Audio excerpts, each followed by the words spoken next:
Alright, today we're jumping into one of the most tempting and, let's be honest, dangerous strategies in the market: reversal trading. We're going to show you how to spot a trend that's about to turn around, and way more importantly, how to actually trade it without getting totally burned. And this quote just hits the nail on the head.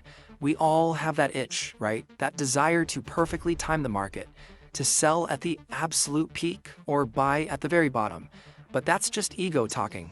The market doesn't reward heroes, it rewards discipline. And that's exactly what we're going to break down today. So here's our game plan. We'll start by talking about the psychological trap of reversal trading. Then we'll get clear on what a real reversal even is. After that, we'll look at the visual clues on the charts, cover the absolute golden rule of confirmation, and wrap up with the most critical piece of the puzzle: how to protect your money. Okay, so let's dive right in and really unpack this whole hero trader idea. This is the person who's trying to outsmart the entire market to predict that one single moment it's going to flip. It feels powerful, but it's a gamble that, believe me, almost always backfires. So what is reversal trading, really? At its core, it's all about spotting when a trend is just exhausted. You're looking for that moment when the buyers in a strong uptrend finally run out of steam, or when the sellers in a downtrend just give up. The goal is to hop on the new trend right as it begins. But here's the catch: jump in a second too early and you're going to get run over by the old trend. That is the #1 mistake people make. Now here's a huge trap. Not every little pause in a trend means it's reversing. And confusing a temporary dip for a full-blown change in direction, well, that's an incredibly expensive mistake to make. So you have to know the difference. On one hand, you've got a retracement or a pullback. Think of this like the market just taking a quick breather before it keeps running in the same direction. It's just a pause. A reversal, on the other hand, is a fundamental shift. The market is doing a complete U-turn. If you mistake one for the other, you'll find yourself trying to fight the main trend, and that is a battle you are almost guaranteed to lose. So, how in the world do we spot the difference? Well, luckily, the charts leave us clues. These clues come in the form of patterns, which are basically just visual stories of the fight between buyers and sellers.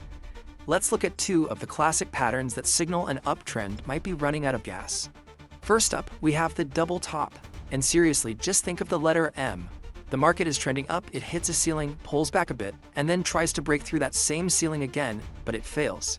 That second failure is everything. It's a huge sign that the buyers are gassed. That M shape on your chart is your big visual cue that momentum is dying. Next is the head and shoulders pattern. Sounds a little weird, but it tells a very similar story of exhaustion. The market makes a high peak, that's the left shoulder, then it makes an even higher peak, that's the head. But what happens on that third push? It can't even get back to the last high. That's the right shoulder, and it shows that the buyers are clearly losing their grip. But the most important part, the real signal, is when the price finally breaks below that support line connecting the lows, called the neckline. That break is your green light. Okay, so spotting a pattern is one thing, but actually putting your money on the line is a whole different ballgame. And this brings us to what is, without a doubt, the most important rule in reversal trading. You have to wait for confirmation. This is how you avoid getting faked out by the market. So you see it. That perfect double top is forming right on your screen. Your finger is hovering over the sell button. Is it time to jump in? The answer is almost always no, not yet. Patience right here is what separates the people who make money from the heroes who lose it. See, a pattern is just a suggestion until it's confirmed. So how do you get that confirmation? First, you wait for the breakout, a real, decisive price close below that key support level. Second, you look at the volume. A big spike in trading volume is your aha moment. It shows other traders see it too, and there's real conviction behind the move. Third, always wait for the candle to close. A price can look like it's breaking down midday and then snap right back by the end of the session.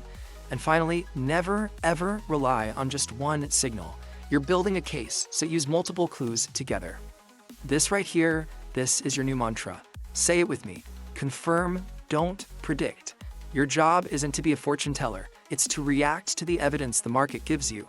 Let the market prove to you that the reversal is real, and then you can act.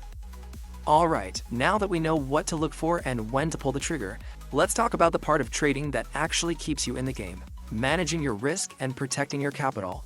This part is non-negotiable. A good trade has 3 parts: your entry, your stop loss, and your target. So, step 1, you only enter after that neckline breaks with strong volume. Step 2, and you do this immediately, you place your stop loss.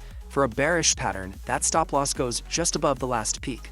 This is your safety net. It defines exactly how much you're willing to lose. If the price goes back up there, it means your idea was wrong and you get out with a small, manageable loss. And finally, step 3, you set a clear target for taking profits. And here it is, the single most important rule for long-term survival in this business, the 1% rule. You never ever risk more than 1% of your total account on any single trade. By doing this, you make sure that no single trade, not even a handful of losing trades in a row, can ever wipe you out. This is how you stay in the game long enough to find those winners. Which brings us right back to where we started. Chasing those perfect tops and bottoms. That's trying to be a hero. It's exciting for sure, but it's not a strategy. Waiting for confirmation, managing your risk, following a plan, that is how you become a profitable trader. The choice is yours.